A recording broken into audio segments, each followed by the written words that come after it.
ये लड़का तभी सैनिक बन सकता था कि माचिस की तीलियां खत्म होने से पहले ये यूनिफॉर्म पहन ले। जैसे ही आखिरी तीली जली, उसने जल्दी जल्दी अपनी मिलिट्री यूनिफॉर्म पहन ली कि अब वो सच में सैनिक बन चुका हो। के मारे वो पूरे कैंप में घूमने लगा।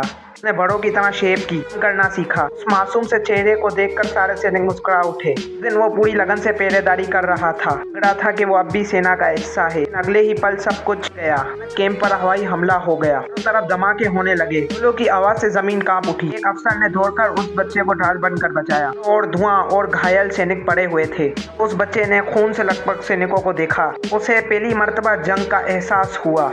वो भागकर मेडिकल टेंट गया। जज्बे के साथ घायल फौजियों की करने की कोशिश करने लगा।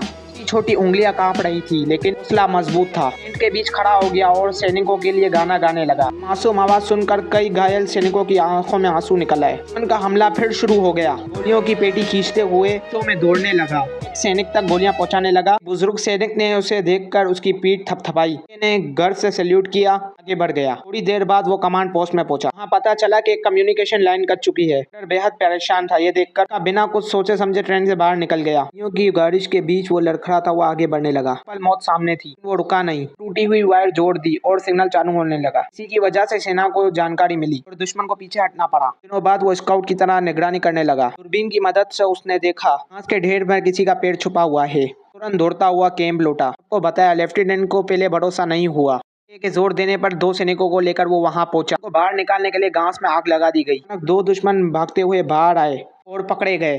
नहीं, वो लड़का एक वहां से बैग भी खींच कर लेकर आया। दुश्मनों का रेडियो था। बमबारी की लोकेशन भेजी जा रही थी। एक बार फिर उस बच्चे ने बहादुरी दिखाई। उसने कभी घमंड नहीं किया। उसका सबसे कम उम्र सैनिक बना। खत्म होने के बाद बहादुरी देखकर उसे हीरो मेडल सम्मानित किया गया।